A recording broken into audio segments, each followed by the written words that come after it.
ಓಂ ನಾರಾಯಣಾಯ ಪರಿಪೂರ್ಣಗುಣಾರ್ಣವಾಯ ವಿಶ್ವೋದಯಸ್ಥಿತಿಲಯೋ ನಿಯತಿಪ್ರದಾಯ ಜ್ಞಾನಪ್ರದಾಯ ವಿಬುಧಾಸುರಸೌಖ್ಯದುಃಖ ಸತ್ಕಾರಣಾಯ ವಿತತಾಯ ನಮೋ ನಮಸ್ತೆ. ಯಾವುದಾಯ್ತು? ನಿಜವಾದ ಭಕ್ತಿಯಿಂದ ಮಾತ್ರನೇ ಮುಕ್ತಿ, ದ್ವೇಷದಿಂದ ತಮಸ್ಸು. ಮುಕ್ತಿಯಲ್ಲೂ ಭಕ್ತಿ ಇರುತ್ತದೆ, ಮುಕ್ತರಾದವರಿಗೆ. ತಮಸ್ಸಿನಲ್ಲೂ ದ್ವೇಷ ಇರುತ್ತೆ, ತಮಸ್ಸಿಗೆ ಹೋದವರಿಗೆ ಅಂತ ಹೇಳಿದ್ರು. ಆ ದ್ವೇಷ ಯಾವುದು ಅಂದರೆ ಹೇಳ್ತಾರೆ. ಭಕ್ತಿ ಅಂದರೆ ನಿಜವಾದ ಭಕ್ತಿಗೆ ಅರ್ಥ ಏನು ಅಂದರೆ, ದ್ವೇಷ ಇಲ್ಲದ ಭಕ್ತಿ ನಿಜವಾದ ಭಕ್ತಿ. ಮಡಿ ಅಂತ ಕೇಳಿ ಮೈಲಿಗೆ ಆಗಿಲ್ವಲ್ಲ, ಅದು ಮಡಿ. ಮೈಲಿಗೆ ಆದರೆ ಮಡಿ ಹಾಗಲ್ವೋ, ದ್ವೇಷ ಇದ್ದರೆ ಏನಲ್ಲ, ಅದು ಸರಿಯಾದ ಭಕ್ತಿ ಅಲ್ಲ. ಭಕ್ತಿಯನ್ನು ಪೂರ್ಣ ಮಾಡಿಕೊಳ್ಳೋದು ಸಾತ್ವಿಕರ ಸಾಧನೆ, ದ್ವೇಷವನ್ನು ಪೂರ್ಣ ಮಾಡಿಕೊಳ್ಳೋದು ತಾಮಸರ ಸಾಧನೆ. ಆದ್ದರಿಂದ ಯಾವಾಗಲೂ ಏನು ಮಾಡ್ಕೋಬೇಕು? ಭಕ್ತಿಯನ್ನು ಪೂರ್ಣ ಮಾಡ್ಕೊಳ್ಳೋ. ಭಕ್ತಿಗೆ ಅಫೆಕ್ಟ್ ಆಗಬಾರ್ದು. ನಾವು ಯಾವುದೇ ಸಾಧನೆ ಮಾಡಿದಾಗಲೂ ಕೂಡ ಯಾವುದಕ್ಕೆ ಅಫೆಕ್ಟ್ ಆಗಬಾರ್ದು? ಅದು ಭಕ್ತಿಗೆ ಅಫೆಕ್ಟ್ ಆದರೆ ಏನಾಗುತ್ತೆ, ಅಲ್ಲಿಗೆ ಸಾಧನೆ ತಿಂತೋಯ್ತು, ಕೆಟ್ಟೋಯ್ತು, ಕೆಲವು ಸರ್ತಿ ಹಾಳಾಗಿ ಹೋಗ್ಬಿಡು. ಮುಂದೆ ಹೋಗಲಿಲ್ಲ ಅಂಬೋದೇ ಪ್ರಾಬ್ಲಮ್. ಸುಮ್ಮನೆ ಶಬ್ದ ಆಗುತ್ತೆ, ಮುಂದೆ ಹೋಗೋದಿಲ್ಲ. ವೆಹಿಕಲ್ ಏನಂತಾರದು, ಪರವಾಗಿಲ್ಲ ಅಂತ ಹೇಳಿದ್ರೆ ಏನು ಉಪಯೋಗ ಏನಿಲ್ಲ, ಮುಂದಕ್ಕೆ ಹೋಗ್ತಾ ಇಲ್ವಲ್ಲ. ಇನ್ನು ಅಲ್ಲೇ ಶಬ್ದ ನಿಂತು ಶಬ್ದ ಕೂಡ ಮಾಡಲಿಲ್ಲ, ಏನಾಯ್ತಾಗ ಕೆಟ್ಟೋಗಿದೆ. ಹಿಂದಕ್ಕೆ ಬೇರೆ ಹೋಯ್ತು ಸಡನ್ನಾಗಿ, ಇನ್ನೂ ಬಜಿತಿ ಆಗುತ್ತೆ. ಆ ರೀತಿ ಆಗಬಾರ್ದು. ಎಷ್ಟೋ ಸಹ ಹಿಂದಕ್ಕೆ ಹೋದ್ರೆ, ದಳ್ಳಕ್ಕೆ ಹೋದ್ರೆ ಸತ್ತೋದಾರೆ ಎಷ್ಟೋ ಸತ್ತ.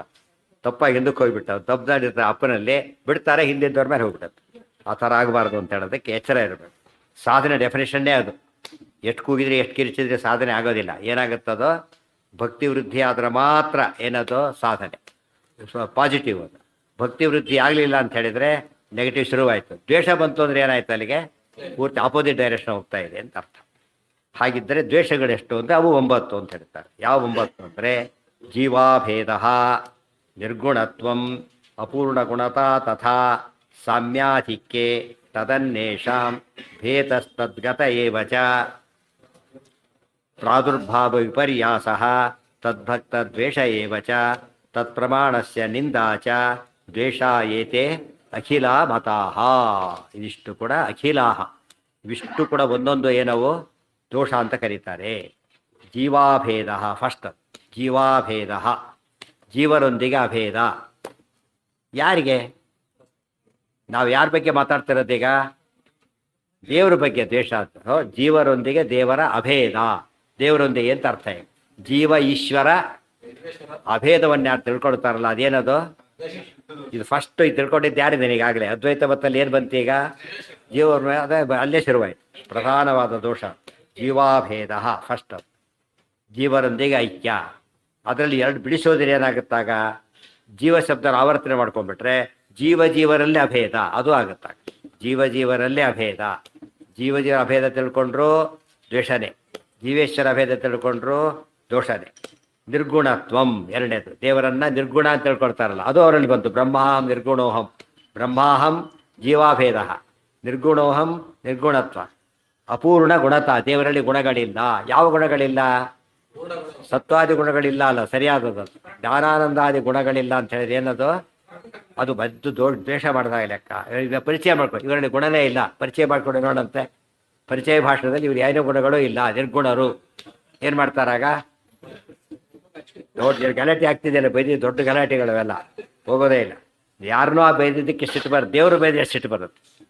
ಒಬ್ಬರು ಯಾರನ್ನೋ ಬೈದ್ರೆ ಏನಾಯ್ತು, ಈಗ ದೊಡ್ಡ ಇಶ್ಯೂ ಅದು. ದೇವ್ರನ್ನ ಬೈದ್ರೆ ಇಶ್ಯೂನೇ ಆಗೋದಿಲ್ಲ ಅಂತ ಕಾಲ ಇದು. ನಿರ್ಗುಣತ್ವ ಅಪೂರ್ಣ ಗುಣತಾ ತಥಾ. ದೇವರಲ್ಲಿ ಗುಣಗಳಿವೆ, ಆದರೆ ಏನಾಗುತ್ತದು? ಪೂರ್ಣ ಗುಣ. ನಮ್ಮಲ್ಲಿ ಪೂರ್ಣ ಗುಣಗಳು, ದೇವರಲ್ಲೂ ಅಪೂರ್ಣ ಗುಣಗಳಿವೆ. ಏನು ಮಾಡಿದ್ರು ಅವರು? ಮಾಯ ಬಂದ ತಕ್ಷಣ ಏನಾಗ್ಬಿಡ್ತಾನೆ ದೇವರು? ಡೌನ್ಫಾಲ್. ಕತೆ ಮುಗಿತಲ್ಲ, ತಪ್ಪದು. ಅಪೂರ್ಣ ಗುಣತಾ ತಥಾ. ಪೂರ್ಣ ಗುಣತಾ ಅಂಬೋದು ನಾರಾಯಣಂ ಗುಣೈ ಸರ್ವೈ ರುದೀರ್ಣಂ, ಗೊತ್ತಾಯ್ತಾ? ಆದರೆ ಇಲ್ಲಿ ಹೇಳ್ತಾ ಇರೋದು ಅಪೂರ್ಣ ಗುಣತ. ದೇವರಿಗೆ 8 ಗುಣಗಳು, 100 ಗುಣಗಳು, ಅವೆಲ್ಲ ತಪ್ಪದು ಹೇಳ್ಕೊಡುದು. ಅಥವಾ ಇರೋ ಗುಣಗಳಲ್ಲೇ ಪೂರ್ಣತೆ ಇಲ್ಲ, ಅದು ತಪ್ಪೆ. ಸಾಮ್ಯಾಧಿಕ್ಯೆ ತದನ್ನೇಷಾಂ. ಸಾಮ್ಯಾಧಿಕ್ಯೆ ಯಾರೊಂದಿಗೆ? ತತ್ ಅನ್ವೇಷಾಂ, ತಸ್ಯ ಅನ್ವೇಷಾಂ ಸಾಮ್ಯಾಧಿಕ್ಯೆ.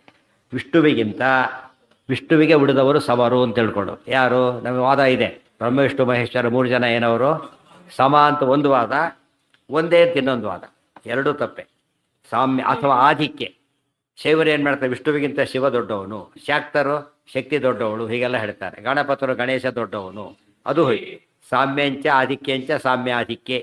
ಸಾಮ್ಯ ತಿಳ್ಕೊಂಡ್ರು ದ್ವೇಷನೇ, ಆಧಿಕ್ಯ ತಿಳ್ಕೊಂಡ್ರು ದ್ವೇಷನೇ. ದೇವ್ರ ಬಗ್ಗೆ ಏನು ಹೇಳ್ತೀವಿ ನಾವೀಗ? ಲಕ್ಷ್ಮೀಕಾಂತ ಸವಂತತೋಪಿ ಕಲಯನ್ ನೈವೇಶತೆ ಸಮಂ. ಉತ್ತಮ ವಸ್ತು ದೂರ ತರತೋ ಅಪಾಸ್ತಂ ರಸೋ ಯೋ ಅಷ್ಟಮಃ. ಆದ್ದರಿಂದ ಸಾಮ್ಯ ತಿಳ್ಕೊಂಡ್ರು ಹೋಯ್ತು, ಆದಿಕ್ಯ ತಿಳ್ಕೊಂಡ್ರು ಹೋಯ್ತು. ಆ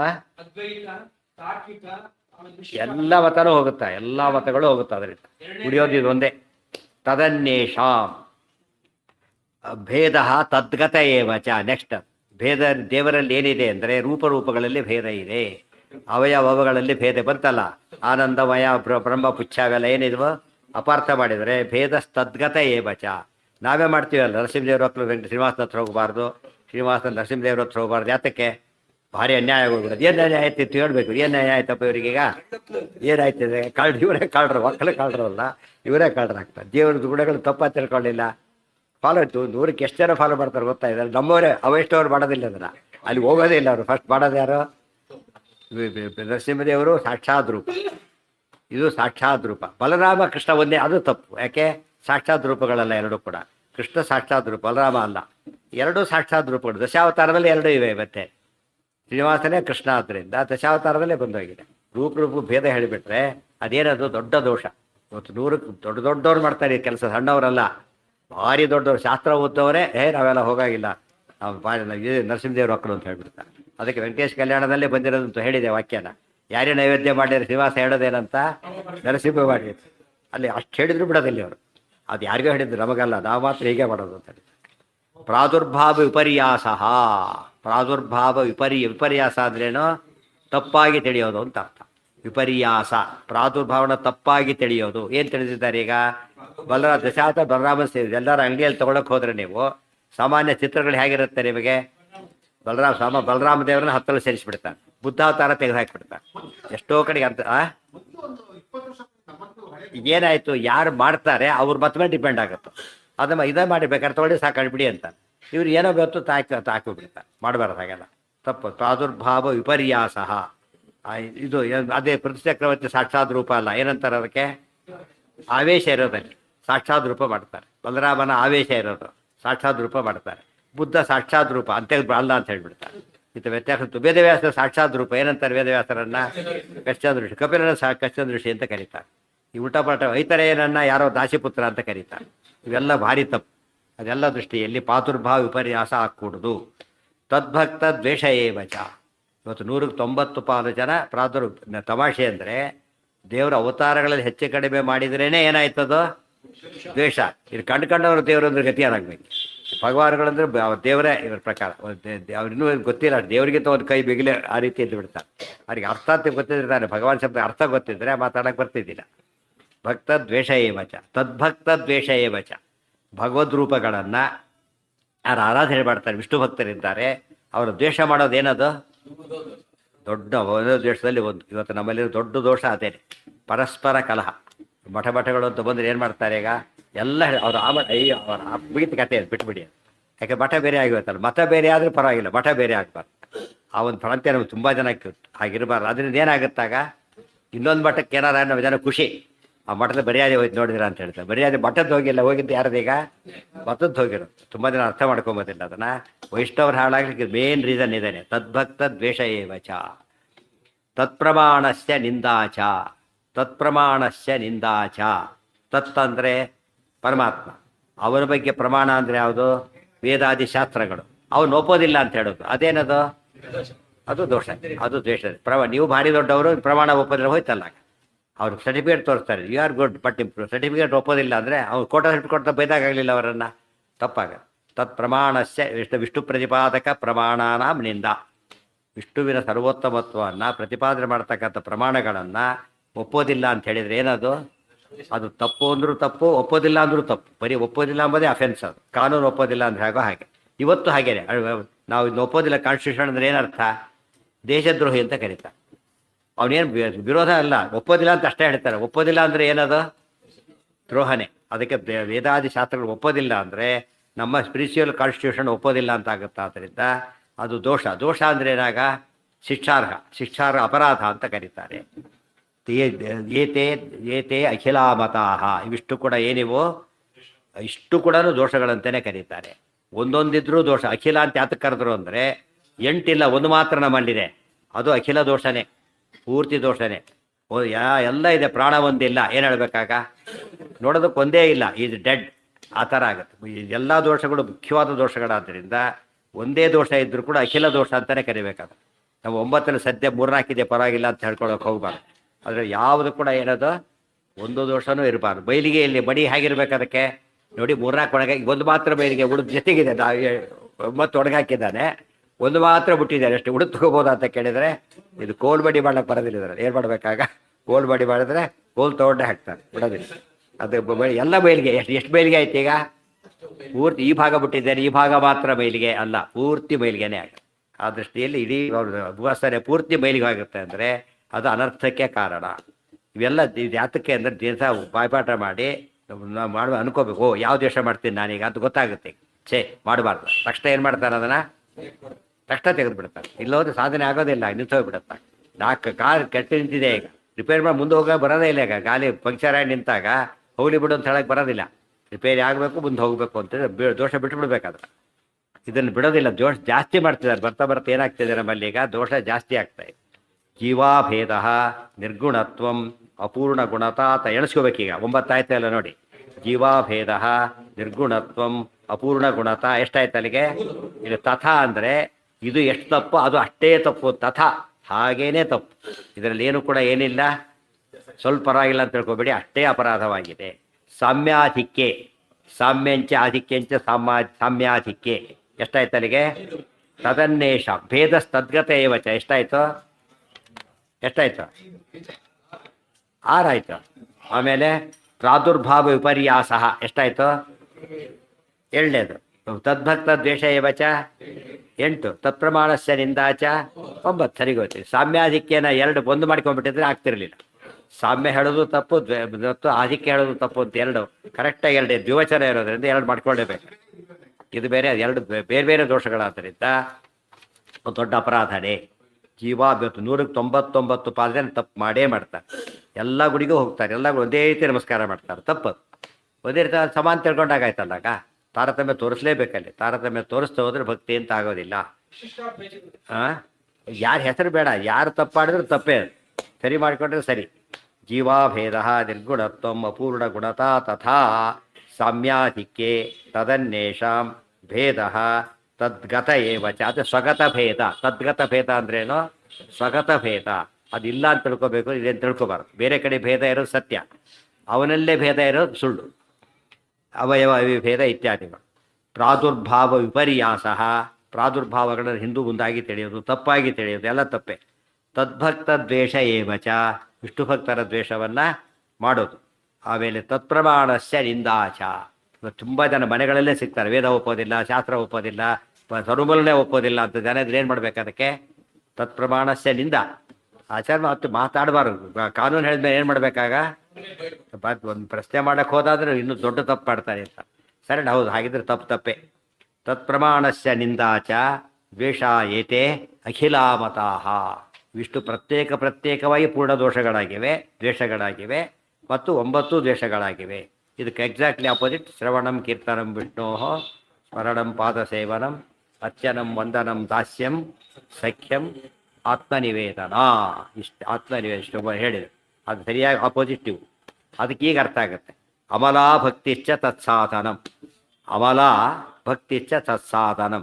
ಬರೀ ಭಕ್ತಿ ತತ್ಸಾಧನಂ ಅಂತ ಹೇಳಲಿಲ್ಲ, ಅಮಲ ಭಕ್ತಿ ಆಗಬೇಕು ಅಂದ್ರೆ. ಅಮಲ ಅಂದ್ರೇನು? ಮಲ ಅಂದ್ರೇನು? ದೋಷ. ಅಮಲ ಅಂದ್ರೇನು? ನಿರ್ದೋಷ. ನಿರ್ದೋಷ ಅಂದ್ರೇನು? ದ್ವೇಷರಹಿತವಾದದ್ದು ನಿರ್ದೋಷ. ಮುಂದಿನ ವಾಕ್ಯ ಅದೇ. ಏತೈರ್ವಿಹೀನ ಯಾ ಭಕ್ತಿ ಸಾ ಭಕ್ತಿರಿತಿ ನಿಶ್ಚಿತ. ಏತೈರ್ವಿಹೀನ ಯಾ ಭಕ್ತಿ, ಈ ದೋಷಗಳಿಂದ ರಹಿತವಾದ ಭಕ್ತಿ ಇದೆಯಲ್ಲ, ಸಾ ಅದೇ ನಿಜವಾದ ಭಕ್ತಿ ಅಂತ ಕರಿಬೇಕೆ ಹೊರತು ಇಲ್ಲದ ಹೋದರೆ ಭಕ್ತಿ ಅಲ್ಲ. ಇವಿಷ್ಟು ನಮ್ಗೆ ಹೋಗೋದು ಯಾವಾಗ? ಶಾಸ್ತ್ರ ಓದ್ತಾಗ. ಇವಿಷ್ಟೊತ್ತು ಬಂತಲ್ಲ, ರುದ್ರ ದೊಡ್ಡ ಬ್ರಹ್ಮಾಧಿಪತಿ ಮಾಡಿಬಿಟ್ಟು ಏನಾಗ್ತೈತಿ ಈಗ? ಯಾರಿಗೆ ಆತಿಕೆ ಬರ್ತೈತಿ ಈಗ? ಬ್ರಹ್ಮಣ ಅಧಿಪತಿ ಅಂತ ಮಾಡಿದ್ರೆ ರುದ್ರದೇವರ ಆತಿಕೆ ಬಂದು ಬ್ರಹ್ಮದೇವರು ಕಡಿಮೆ ಆಗ್ತಿತ್ತು, ವಿಷ್ಣುನು ಕಡಿಮೆ ಆಗ್ತಿತ್ತು. ಹೋಯ್ತಾಗ ನೋಡಿ, ಇಲ್ಲೇ ಸಾಮ್ಯಾಧಿಕ್ಯ ಹೆಚ್ಚ. ಅದೇ ರೀತಿಯೇ ಭಾಗವತಾದಿ ಓದ್ತಿರ್ಬೇಕಾದ್ರೆ ಎಲ್ಲ ಕಡೆ ಜ್ಞಾಪಿಸ್ಕೊತಾ ಹೋಗ್ಬೇಕು. ಶಾಸ್ತ್ರ ಓದ್ದಾಗ ಮಾತ್ರ ಇವು ಹೋಗೋದಿವು. ಶಾಸ್ತ್ರ ಓದ್ದೆ ಹೋಗುತ್ತೆ ಅಂತ ತಿಳ್ಕೊಂಡ್ರೆ ಸುಳ್ಳು. ಆ ರೋಗಕ್ಕೆ ಅದೇ ಔಷಧಿ ಹೇಗೋ, ಎಲ್ಲ ತಪ್ಪು ತಿದ್ದುಕೊಳ್ಳೋದಕ್ಕೆ ಔಷಧಿ ಯಾವುದು ಅಂದರೆ ಶಾಸ್ತ್ರನೇ ಓದಬೇಕು. ಶಾಸ್ತ್ರ ಯೋನಿತ್ವ ಅಂತ ಹೇಳಿರೋದ್ರಿಂದ ಶಾಸ್ತ್ರ ಓದ್ದೇ ಹೋಗುತ್ತೆ ಅಂತ ಹೇಳಿದರೆ ತಪ್ಪು.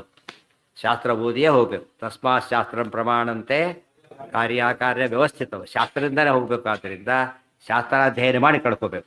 ಮೊದಲನೇದೇ ಒಂದು ಜೀವಾಭೇದ ಹೇಗೆ ಸುಳ್ಳು ಅಂತ ಹೇಳ್ಬೇಕಾದ್ರೆ ಇಡೀ ನ್ಯಾಯಾಮೃತಾದಿಗಳನ್ನು ಓದಬೇಕಾಗ ಪೂರ್ತಿ ಓದ್ದಾಗ ಏನಾಯ್ತಾರೆ, ಪೂರ್ತಿ ಗಟ್ಟಿ ಆಯ್ತು. ಓಹೋ, ಯಾವ ಕಾಲಕ್ಕೂ ಏನಾಗ್ಲಿಕ್ಕೆ ಸಾಧ್ಯ ಇಲ್ಲ, ಜೀವ ಬ್ರಹ್ಮ ಅಭೇದ ಸಾಧ್ಯ ಇಲ್ಲ, ಜೀವ ಅಭೇದ ಸಾಧ್ಯ ಇಲ್ಲ ಅಂತ ಕನ್ಫರ್ಮ್ ಆಗುತ್ತೆ.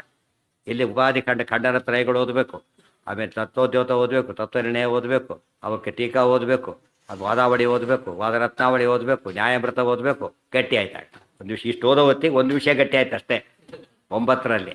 ಆಮೇಲೆ ಏನಾಗಬೇಕು, ನಿರ್ಗುಣತ್ವ ಹೋಗ್ಬೇಕೀಗ. ನಿರ್ಗುಣತ್ವ ಕರ್ಮ ನಿರ್ಣಯವೆಲ್ಲ ಓದ್ತಾ ಹೋಗ್ಬೇಕು. ನಿರ್ಗುಣ ಹೇಗಾಗ್ತಾನೆ, ಕೇವಲ ನಿರ್ಗುಣ ಮಾತಿಗೆ ಏನರ್ಥ ಅದೇ ತಿಳ್ಕೊಂಡಾಗ ಅದು ಹೋಯ್ತು, ಸುಮ್ಮನೆ ಹೋಗೋದಿಲ್ಲ. ಆಮೇಲೆ ಪಂಚಾತ್ವನಕ್ಕೆ ಅರ್ಥ ಆದ್ರೆ ಪ್ರಮಾಣಷ್ಟ ಓದಿರ್ಬೇಕು. ಮೊದಲು ಪ್ರಮಾಣ ಶಾಸ್ತ್ರ ಗೊತ್ತಾಗಬೇಕು. ಈಗ ಎಲ್ಲ ಸ್ವರೂಪನೂ ಎಷ್ಟು ಸತ್ತು ಓದ್ತಾ ಹೋಗ್ತೇವೆ, ಏನಾಗ್ತಾ ಹೋಗುತ್ತದೋ ಮೈಂಡ್ ಪ್ಯೂರಿಫೈ ಆಗ್ತಾ ಹೋಗುತ್ತೆ. ಮತ್ತೆ ಮತ್ತೆ ಒಗೆದಷ್ಟು ಏನಾಗುತ್ತದೋ ಪ್ಯೂರಿಫೈ ಜಾಸ್ತಿ ಆಗುತ್ತೆ. ಪಾತ್ರೆ ಮತ್ತೆ ತೊಳೆದಾಗ ಅದನ್ನೇ ಆವೃತ್ತಿ ಅಸಕೃತ ಉಪದೇಶ. ಒಂದು ಸತ್ಯ ಓದಿ ಅಲ್ಲ, ಓದಿದ್ದೇನೆ ಮತ್ತೆ ಮತ್ತೆ ಓದಿದಷ್ಟು ಕೂಡ ಅದೇನಾಗುತ್ತೆ, ದಾಲ್ಢ್ಯ ಜಾಸ್ತಿ ಬರ್ತಾ ಹೋಗುತ್ತೆ. ಅದಕ್ಕೆ ಏತೈರ್ ಹೀನ ಅನ್ಲಿಲ್ಲ, ಏತೈರ್ ವಿಹೀನ ಅಂತ ಕರೆದು. ವಿಹೀನ ಅಂದ್ರೆ ಏನು, ಪೂರ್ಣವಾಗಿ ದೂರ ಇರತಕ್ಕಂತಹ. ಎಷ್ಟು ಏನಾಗುತ್ತೆ, 2 ಬಟ್ಟೆ ಇಟ್ಬಿಟ್ಟಿದ್ದಾರೆ. ನಮಗೆ ಡೌಟ್ ಈಗ ಯಾವ್ದು ಬಡಿ ಯಾವ್ದು ಬೈಲಿಗೆ, ಒಂದು ಮಾತ್ರ ಬಡಿ ಹೇಳ್ಬಿಟ್ಟಿದ್ದಾರೆ. ಇದು ಯಾವ್ದು ಬಡಿ ಯಾವ್ದು ಬೈಲಿಗೆ. ಈಗ ಒಂದು ಬಡಿ ಬಂದು ಯಾವುದು ಒಂದು ಬಿಟ್ಟಿದ್ರೆ 2ರಲ್ಲಿ 2 ಹೋಗ್ಬಿಡುತ್ತೆ. ಇಷ್ಟೇ ಬಿಟ್ಟಿದೆ ಬಟ್ ಡೌಟು ಬಿಟ್ಟಿದೆಯೋ ಇಲ್ಲ ಅಂತೇಳಿ. ಇಲ್ಲಿ ಇದು ಬಿಟ್ಟರೆ ದೇವರು ಕೋಲೆ ಬೇರೆ, ಮನೆಯೇ ಬೇರೆ. ಅವಾಗ ಏನಾಗತ್ತಾಗ ನಿಶ್ಚಿಂತೆ. ಅದು ವಿಹೀನ. ದೋಷ ಹೇಗೆ ಹೋಗ್ಬೇಕು ಅಂದರೆ ಸ್ವಲ್ಪ ಹೋಗಬಾರ್ದು. ಹೇಗೆ ಹೋಗ್ಬೇಕದು 100%. ಕ್ಯಾನ್ಸರ್ ಆಪ್ರೇಷನ್ ಮಾಡಿದ್ರೆ ಏನು ಮಾಡ್ತಾರೆ, ಕಿಮೊಥೆರಪಿ ಕೊಡ್ತಾರೆ. ಮತ್ತೆ ಯಾತಕ್ಕೆ, ರೆಸಿಡಿ ಇದ್ರೂ ಸತ್ತು ಹೋಗ್ಬೇಕು. ರೆಸಿಡಿ ನಮ್ಮ ಕಣ್ಣಿಗೆ ಕಾಣದಷ್ಟು ಇದ್ರೂ ಕೂಡ ಸ್ಪ್ರೆಡ್ ಆಗಿರೋದು ಏನಾಗಬೇಕು, ಅದೆಲ್ಲ ಸ್ಪ್ರೆಡ್ ಆಗಬಾರ್ದು, ಆಗಿರೋದು ಕೂಡ ಸಾಯ್ಬೇಕು. ಆ ರೀತಿ ಮಾಡೋದು ವಿಹೀನ, ಸಂಪೂರ್ಣ ದೂರ ಆಗಬೇಕು. ಭಕ್ತಿ ರೀತಿ ನಿಶ್ಚಿತ. ಅನಾದಿ ಭಕ್ತಿರ್ ದೇವಾನಾಂ ಕರ್ಮಾಭಿವೃದ್ಧಿಂ ಗತೈವ ಸಾ. ಇದೆಲ್ಲ ದೇವಾನಾಮ್ ಅಂದರೆ ಸಾತ್ವಿಕಾನಾಮ್ ಅಂತ ಅರ್ಥ. ಸಾತ್ವಿಕರಿಗೆ ಭಕ್ತಿ ಎಲ್ಲಿರುತ್ತೆ, ಸ್ವರೂಪದಲ್ಲೇ ಇರುತ್ತೆ. ಅನಾದಿಯಾದ ಭಕ್ತಿ ಅದು. ಮತ್ತು ಇದೆಲ್ಲ ಮತ್ತೆ ಸಾಧನೆ ಮಾಡಬೇಕು ಅಂದರೆ ಕ್ರಮಾದ್ ವೃದ್ಧಿಂ ಗತೈವ ಸಾ. ಏನಾಗಬೇಕದು, ವೃದ್ಧಿ ಆಗ್ಬೇಕು. ಒಂದು ಮಾವಿನಕಾಯಿ ತಂದು ಕೊಡ್ತಾರೆ, ಹಣ್ಣಾಗಿಲ್ಲ, ತಿಂದರೆ ಏನು ತಿಂದಾಗಾಯ್ತು, ಮಾವಿನಕಾಯಿ ತಿಂದಾಗಾಯ್ತು, ಏನು ತಿಂದಾಗೋದಿಲ್ಲ. ಆ ಹಣ್ಣಾಗೋಷ್ಟು ಏನು ಮಾಡ್ಬೇಕು ನಾವೀಗ, ಕಾಯ್ಬೇಕು. ಅದು ಭಕ್ತಿ ಏನಾಗಬೇಕೀಗ, ಪಕ್ವಾಗಬೇಕು. ಹಣ್ಣಾಗೋದು ಪಕ್ವಾಗೋದಕ್ಕೆ ಸಾಧನೆ ಅಂತ ಕರೆಯೋದು. ಇವತ್ತಿನ ಓದು ಬರ ತೊಡ್ಕೊಂಡ್ಬಿಟ್ರೆ ಇರೋ ಭಕ್ತಿ ಕೂಡ ಹೋಗ್ಬಿಡುತ್ತೆ ಎಷ್ಟೋ ಸಲ. ತಪ್ಪಾಗಿ ಓದ್ದಾಗ ಏನಾಗಿದೆ, ಶಾಸ್ತ್ರನ ಮೊದಲೇ ಭಾಷೆ ಇತ್ತು, ಇನ್ನೂ ಓಪ್ಲೆಸ್ ಆಗಿದೆ ಅಂತ. ಆ ರೀತಿ ಆಗಬಾರ್ದು. ಭಕ್ತಿ ವೃದ್ಧಿ ಆಗದೆ ಹೋದರೆ ಎಲ್ಲ ಸಾಧನೆಗಳು ಝೀರೋ ಅಂತ ತಿಳ್ಕೊಂಬಿಡಿ. ಅದಕ್ಕಾಗಿ ಸಾ ಭಕ್ತಿ ರೀತಿ ನಿಶ್ಚಿತ. ಅನಾದಿ ಭಕ್ತಿರ ದೇವಾನಾಂ ಕ್ರಮಾದ್ ವೃದ್ಧಿಂ ಗತೈವ ಸ. ಓವರ್ನೈಟ್ ಪಡೆಯೋದಿಲ್ಲ, ಕ್ರಮವಾಗಿ ಆಗಬೇಕು. ಕ್ರಮಾತ್ ಅಂದ್ರೇನು, ಅಧ್ಯಯನ ಕ್ರಮಾತ್ ಅಂತ ಒಂದರ್ಥ, ಸಾಧನ ಕ್ರಮಾತ್, ಜನ್ಮ ಕ್ರಮಾತ್. ಅನೇಕ ಜನ್ಮ ಸಂಸಿದ್ಧ ತಥೋ ಯಾತಿ ಪರಾಂ ಗತಿ. ಬಹೂನಾಂ ಜನ್ಮನಾಮಂತೆ ಜ್ಞಾನವಾಂ ಮಾಂ ಪ್ರಪದ್ಯತೆ. ಇದೆಲ್ಲ ನೆನಪಿಟ್ಕೊಂಡ್ಬಿಟ್ಟು first year, second year, third year ಅಂತ ಕೋರ್ಸ್ ಹೇಗಿರುತ್ತೆ ಹಾಗೆ ಕ್ರಮವಾಗಿ ಮತ್ತೆ ಸೆಕೆಂಡ್ ಇಯರ್ ಓದ್ಬಿಡ್ತೀರಿ ಅಂತಿಲ್ಲ. ಹೇಗೆ ಓದ್ಬೇಕಂದ್ರೆ ಫಸ್ಟ್ ಇಯರ್ ಶ್ರವಣದಿಂದ ಶುರುವಾಗಬೇಕು. ಶ್ರವಣ ಕೀರ್ತನ ಎಲ್ಲ ತಿಳ್ಕೊಳ್ತಾ ಹೋಗ್ಬೇಕು. ಕ್ರಮಾದೃದ್ಧಿಂ ಗತೈವ ಸಾ ಅಪರೋಕ್ಷ ದೃಶೇರ್ ಹೇತು. ಭಕ್ತಿ ಸಾರ್ಥಕವಾಗಿದೆ ಅಂತ ಯಾವಾಗ ಗೊತ್ತಾಗುತ್ತೆ ನಿಮಗೆ, ಅಪರೋಕ್ಷ ಜ್ಞಾನ ಬಂದರೆ. ಎಲ್ಲ ಮಾಡಿ ಅಪರೋಕ್ಷ ಜ್ಞಾನ ಬರದೇ ಹೋದರೆ ಇವ್ರು ಮಾಡಿದ್ದೆಲ್ಲ ಏನಾಯ್ತು, ಅಲ್ಲಿಗೆ ಎಲ್ಲ ಪೂರ್ತಿ ಹೋಯ್ತು. ಹಣ್ಣಿನ ಗಿಡ ಹಾಕಿದ್ದ, ಹೂ ಬಿಟ್ಟು ಒಳಗೆ ಹೋಗ್ಬಿಡ್ತು, ಏನಾಯ್ತು ಅಲ್ಲಿಗೆ, ಗಿಡ ಹಾಕಿದ್ದೆಲ್ಲ ವೇಸ್ಟ್. ಅಲ್ಲಿ ಹೂವಿನ ಗಿಡ ಹಾಕಿದ್ದ, ಹೂ ಬಂದರೆ ಸಾರ್ಥಕ. ಹೂವಿನ ಗಿಡದಲ್ಲಿ ಹೂ ಬರಬೇಕು, ಹಣ್ಣಿನ ಗಿಡ ಹಣ್ಣು ಬರಬೇಕು. ಭಕ್ತಿಗೆ ಫಲ ಯಾವುದು ಅಂದರೆ ಅಪರೋಕ್ಷ ಜ್ಞಾನನೇ ಫಲ. ಅಪರೋಕ್ಷ ಜ್ಞಾನ ಬರದೇ ಹೋದರೆ ಮಾಡಿದ ಸಾಧನೆ ಎಲ್ಲ ಶ್ರಮ ಏವಹಿ ಕೇವಲಂ, ಎಲ್ಲ ಏನದು ವೇಸ್ಟ್. ಹೇಗಾಗುತ್ತೆ, ಕ್ಯಾರಿ ಓವರ್ ಯಾರಿಗಾಗತ್ತೆ, ಕ್ಯಾರಿ ಓವರ್ ಯಾರಿಗಾಗತ್ತೆ, ಸರಿಯಾದ ಆಗುತ್ತೆ. ಕ್ರಮಾತ್ ಅಂತ, ಕ್ರಮಾತ್ ಅಂಬುದು ಕ್ಯಾರಿ ಓವರ್ ಆಗುತ್ತೆ. ಯಾವ ವೇಷ ಬಂದಾಗ ಏನಾಗುತ್ತೆ ಇದು, ಇವತ್ತು ಹಾಲಿಗೆ ಹಾಲು ಕಾಯಿಸ್ತಾ ಇದ್ದ, ಬಿಸಿ ಕಡಿಮೆ ಇತ್ತು, ಕ್ರಮ ಬಿಸಿ ಆಗುತ್ತೆ ಅಂದರು. ಹಾಲಿಗೆ ಫೈನಲ್ ಹಾಕಿದ್ರು, ಸ್ವಲ್ಪ ಕ್ರಮ ಸರಿಗೆ ಹೋಗುತ್ತೆ. ಅದಾದಮೇಲೆ ಏನಾಗುತ್ತದ, ಜೋರಾಗಿ ಕೆಡ್ತಾ ಹೋಗುತ್ತೆ, ಹಾಕಿದಷ್ಟು ಆಡಿದ ಕೆಡ್ತಾ ಹೋಗುತ್ತೆ. ಸೊ ವೇಷ ಬಂದ ತಕ್ಷಣ ಅದು ಕ್ರಮದ ಪ್ರಶ್ನೆ ಬರೋದಿಲ್ಲ. ಅಲ್ಲಿ ಹೇಗೆ ಬರುತ್ತೆ, ಅಲ್ಲಿಗ ವಿರುದ್ಧ ದಿಕ್ಕದು, ಕ್ರಮ ಆಗಲಿಲ್ಲ. ಅನಾದಿ ಭಕ್ತಿರ ದೇವಾನಾಂ ಕ್ರಮಾದೃದ್ಧಿಂ ಗತೈವ ಸಾ. ಅಪರೋಕ್ಷ ಕ್ರಮ, ತುಂಬ ಕ್ರಮ ಇದೆ. ಯಾವ ಕ್ರಮ, ಯಶ ದೇವೇ ಪರಾಭಗ, ಇವೆಲ್ಲ ಅನುಷ್ಠಾನ ಮಾಡ್ತಾ ಹೋಗಬೇಕು. ಹಾಗದು ಕ್ರಮವಾಗಿ ಬರುತ್ತೆ ಅಂತ ಅರ್ಥ. ಸಾಧನ ಕ್ರಮಾತ್, ಸಾಧನೆ ಹೇಗೆ ಮಾಡ್ತಿರೋ ಹಾಗೆ, ಅಧ್ಯಯನ ಹೇಗೆ ಮಾಡ್ತಿರೋ ಹಾಗೆ, ಆ ರೀತಿ ಮಾಡ್ತಾ ಮಾಡ್ತಾ ಬೆಳೀತಾ ಹೋಗುತ್ತೆ. ಅಪರೋಕ್ಷ ದೃಶೇರ್ ಹೇತು ಮುಕ್ತಿ ಹೇತುಶ್ಚ ಸಾ ಪುನಃ. ಫಸ್ಟ್ ಅಪರೋಕ್ಷ ಜ್ಞಾನಕ್ಕೆ ಕಾರಣ ಆಯಿತು ಫಸ್ಟ್ ಸ್ಟೇಜ್. ನೆಕ್ಸ್ಟ್ ಸ್ಟೇಜಲ್ಲಿ ಏನಾಗುತ್ತೆ ಅದು ಮುಕ್ತಿಗೆ ಕಾರಣ ಆಗುತ್ತೆ. ಫಸ್ಟ್ ಸ್ಟೇಜಲ್ಲಿ ಅಪರೋಕ್ಷ ಜ್ಞಾನ, ಸೆಕೆಂಡ್ ಸ್ಟೇಜಲ್ಲಿ ಮುಕ್ತಿ. ಆದ್ದರಿಂದ ಭಕ್ತಿ ಸಾರ್ಥಕ್ಯ ಇರೋದು ಫಸ್ಟ್ ನಮ್ಮ ಕಣ್ಣಿಗೆ ಕಾಣ್ತಕ್ಕಂಥದ್ದು ಅಪರೋಕ್ಷ ಜ್ಞಾನ, ಮುಂದೆ ಸಿಗೋದು ಮೋಕ್ಷ. ಅವೆರಡು ಬಿಟ್ಟು ನಾವು ಏನೇ ಆದರೂ ಕೂಡ ಏನು ಫಲ, ಶಾಸ್ತ್ರ ಜ್ಞಾನಕ್ಕೆ ಫಲ ಅಲ್ಲ, ಜ್ಞಾನಕ್ಕೆ ಫಲ ಅಲ್ಲ. ಜ್ಞಾನಕ್ಕೆ ಫಲ ಅಂದರೆ ಅಪರೋಕ್ಷ ಜ್ಞಾನ ಮುಖ್ಯ ಫಲ, ಮೋಕ್ಷ ಅನಂತರದ ಫಲ. ಇನ್ನೇನು ಸಾವಿರಾರು ಮನೆ ಕಟ್ಟಿಸಿದ ಭಕ್ತಿ ಫಲ ಅಲ್ಲ, ಶಾಸ್ತ್ರಾಧ್ಯಯನದ ಫಲ ಅಲ್ಲ. ಅದಕ್ಕೆ ವಿಜಯದಾಸ ಏನು ಮಾಡಿದರು, ನೀನು ಒಲಿದ್ರದಕ್ಕೆ ಇಹ ಸೌಖ್ಯವೇ ರಂಗ, ನಾನೊಲ್ಲೆ ಮನೆ ತುಂಬ ಸಂಪತ್ತು ಬಂದರೆ ಭಾರಿ ಬೇಜಾರಾಯ್ತು ಅವ್ರಿಗೆ. ಇದಕ್ಕಾಗಿ ಸೇವೆ ಮಾಡಿದ್ದ ನಾನು, ಇದಕ್ಕೆ ನಾನು ಮಾಡಲಿಲ್ಲ ಅಂತ. ಮತ್ತೆ ಮಾಡಿದ್ದು ಯಾವುದಕ್ಕೋಸ್ಕರ? ಅಪರೋಕ್ಷ ಜ್ಞಾನ ಮುಕ್ತಿ. ಅದನ್ನು ಬಿಟ್ಟು ಏದೇ ಸಿಕ್ಕರಿಗೂ ಫಲ ಅಂತ ಕರಿ ಕೂಡುದು. ಆಚಾರ ದೃಷ್ಟಾಂತ ಕೊಡ್ತಾರೆ. ಯಥಾ ಪದ್ಮರಾಗಸ್ಯ ತಂಡೋಲ ಮುಷ್ಟಿ. ಒಳ್ಳೆ ಪದ್ಮರಾಗ ಮಣಿ ಕೋಟ್ಯಂತರ ರೂಪಾಯಿ ಬೆಲೆ ಬಾಡುತ್ತೆ. ಯಾರಿಗೋ ಮಾರಿ ಬಂದ್ಬಿಟ್ಟು ಏನು ಕೊಟ್ಟರು ಅದು ತೂಕದಷ್ಟು ಅಕ್ಕಿ ಕೊಟ್ಟಿದ್ದಾರೆ ಅಷ್ಟೇ. ಅದು ಫಲ ಅಂತ ಕರೀತಾರೆ. ಅದರ ಒಪ್ಪತ್ತು ಊಟ ಆಗ್ಬೋದು ನಿಜ, ಬಟ್ ಏನಲ್ಲ ಅದು ಪದ್ಮರಾಗದ ಮಣಿಯ ನಿಜವಾದ ಬೆಲೆ ಅಲ್ಲ ಅದು. ಸೊ ಜ್ಞಾನ ಯಾವಾಗಲೂ ಯಾವುದಕ್ಕೆ ಮಾಡಬಹುದು? ಈ ಜ್ಞಾನೇನ ಸದೃಶಂ ಪವಿತ್ರವೇ ವಿದ್ಯೆ. ಬೆಲೆ ಕಟ್ಟಲಾಗದ ಜ್ಞಾನವನ್ನು ಏನೋ ಸಿಕ್ತು ಅಂತ ಬೆಲೆ ಕಟ್ಕೊಂಡ್ಬಿಟ್ರೆ ಫಸ್ಟ್ ಕ್ಲಾಸ್ ಶಾಸ್ತ್ರ ಸರ್ವಲ ಮಂಗಳ ಆಯಿತು, ಒಂದು ಮನೆ ಕೊಟ್ಟರೆ ಯಾರೋ ಸದ್ಯ ಸಾರ್ಥಕ ಆಯಿತು ಅಂತ ತಿಳ್ಕೊಂಡು ಭಾರಿ ಡೇಂಜರ್ ಅದು. ಯಾತಕ್ಕೆ? ಸರುಬಲ ಓದಕ್ಕೂ ಮನೆಗೂ ಸಂಬಂಧ ಇಲ್ಲ. ಯಾಕೆ ಸರುಬಲ ಓದದೇ ಇದ್ರು ಮನೆ ಕಟ್ಸಿದ್ದಾರೆ, ತಮಗಿಂತ ಜಾಸ್ತಿ ಕಟ್ಸಿರ್ತಾರೆ. ಆದ್ದರಿಂದ ಏನು ಫಲ ಅಲ್ಲ ಅದು. ಅವನೇ ಹೇಳ್ತಾರೆ, ನೋಡಪ್ಪ ಸೊರಬ ಮನೆ ಹೌದಲ್ಲೋ ಒಪ್ತೀಯಾ? ನಾನು ಸೊರಬಲ ಓದಿಲ್ಲ, 4 ಮನೆ ಕಟ್ಸಿದ್ದೇನೆ. ಸೊ ಯಾವ್ದು ದೊಡ್ಡದಾಯ್ತು ಈಗ? ಅವ್ರ ಸಾಧನೆ ದೊಡ್ಡದಾಯ್ತು, ನಮ್ಮ ದೊಡ್ಡದಾಗಲೇ. ಇದು ಫಲನೇ ಅಲ್ಲ. ಯಾವುದಕ್ಕೆ ಫಲ ಅಲ್ಲ? ಸರುಬಲ ಓದ್ದೆ ಮನೆ ಮಾರಿಬಿಟ್ಟ, ಅಯ್ಯೋ ನೋಡಿದ್ರೆ ವೇಸ್ಟ್ ಆಯಿತು, ಅದು ಅಲ್ಲ. ಡೋಂಟ್ ವರಿ, ಮನೆ ಬಂದರೂ ಅಷ್ಟೇ, ಲೆಕ್ಕಕ್ಕೆ ಇಲ್ಲ, ಎರಡೂ ಇಲ್ಲ. ಸುಖದಕ್ಕೆ ಸಮಯಕೃತ್ವ, ಇದಕ್ಕೂ ಸಂಬಂಧನೇ ಇಲ್ಲ. ಜ್ಞಾನ ಭಕ್ತಿ ಮಾತ್ರ ಕನೆಕ್ಟ್ ಆಗೋದ್ರಿಂದ ಆ ಕಡೆ ಗಮನ ಕೊಡಿ. ಇದು ಭಕ್ತಿ ಆಗ್ಬೋದು, ಆಗದೇನೂ ಇರ್ಬೋದು, ಅದು ತಲೆ ಕೆಡಿಸ್ಕೊಳಕ್ಕೆ ಹೋಗಬಾರ್ದು. ಅಪರೋಕ್ಷ ದೃಶೇರ್ ಹೇತು ಮುಕ್ತಿ ಹೇತುಶ್ಚ ಸಾ ಪುನಃ ಶೈವ ಆನಂದ ರೂಪೇಣ ನಿತ್ಯಾ ಮುಕ್ತೇಶು ತಿಷ್ಠತಿ.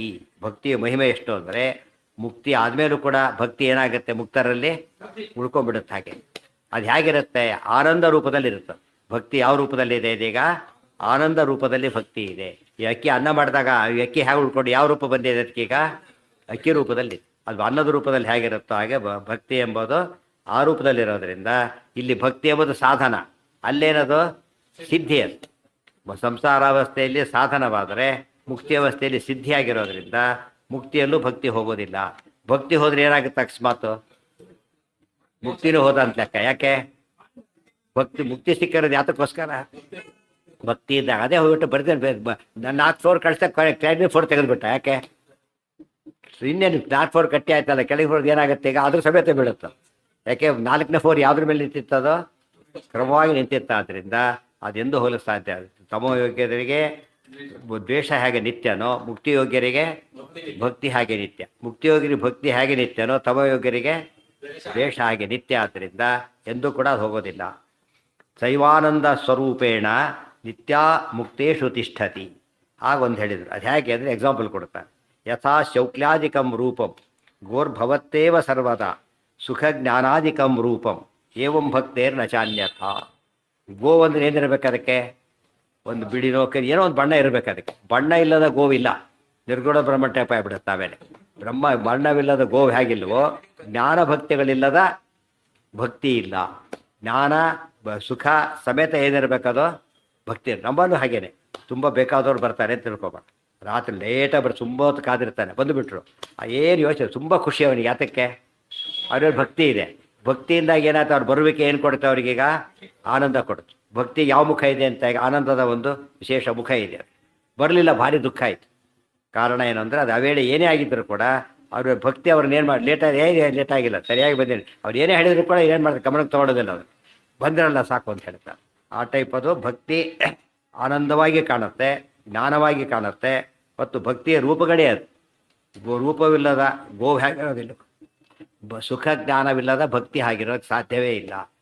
ಇಲ್ಲಿ ಮಾಡೋ ಭಕ್ತಿ ಆಗಲೇ ಎಂಜಾಯ್ಮೆಂಟ್ ಕೊಡ್ತಾ ಹೋಗುತ್ತೆ, ಎಂಜಾಯ್ಮೆಂಟ್ ಕೊಡ್ತಾನೆ ಇರುತ್ತೆ ಭಕ್ತಿ. ಅಲ್ಲಿ ಪೂರ್ಣ ಎಂಜಾಯ್ಮೆಂಟ್ ಕೊಡುತ್ತೆ ಅಷ್ಟೇ ಹೊರತು ಇದ್ದಕ್ಕಿದ್ದ ಕೊಡೋದಿಲ್ಲ.